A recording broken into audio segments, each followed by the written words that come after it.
গাজীপুরের চান্দনাচর রাস্তায় কাঁচা বাজারে আগুনের ঘটনা ঘটেছে। নিয়ন্ত্রণে কাজ করছে ফায়ার সার্ভিসের 5টি ইউনিট।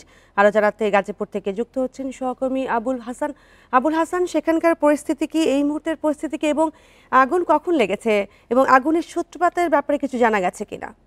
চান্দনা চৌরাস্তা এলাকায় শাপলা ম্যানশনের ঠিক পেছনেই কাঁচা বাজারে আগুনের ঘটনা ঘটেছে এবং ভোর 5:30টার দিকে এই আগুনের সূত্রপাত হয় বলে এখানকার স্থানীয় অধিবাসীরা বলছেন। এবং ফায়ার সার্ভিসের কর্মকর্তাদের সঙ্গে আমরা কথা বলেছি। এখন ফায়ার সার্ভিসের 5টি ইউনিট কিন্তু আগুন নেভানোর জন্য কাজ করে যাচ্ছে এবং এখন আগুন যে লেনিহান শিখা ছিল, যে কালো ধোঁয়া ছিল, সেই ধোঁয়ার আগুনের লেনিহান শিখাটা কমে এসেছে, শুধু ধোঁয়া আছে। এবং ফায়ার সার্ভিসের কর্মী সহ এখানকার যারা স্থানীয় দোকানদার বা আশেপাশের লোকজন রয়েছে তারা কিন্তু কাজ করে যাচ্ছেন আগুন নেভানোর জন্য।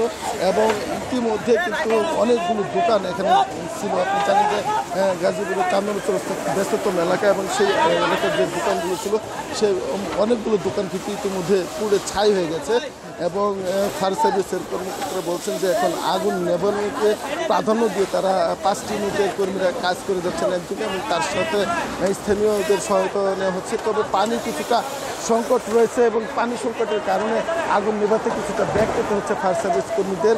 এবং এখানে যে দোকানগুলো ছিল বেশিরভাগই কিন্তু টিন শেডের এবং উপরে টিনের ছাউনি ছিল, সেই টিন সরিয়ে তারা কিন্তু বিভিন্নভাবে চেষ্টা করে যাচ্ছে আগুন নেভানোর জন্য।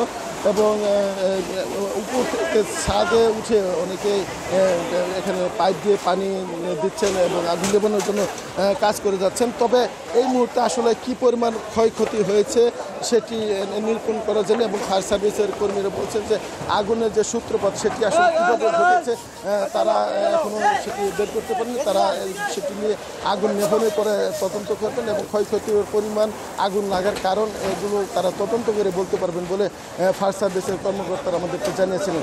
এই ছিল আগুনের সর্বশেষ পরিস্থিতির খবর।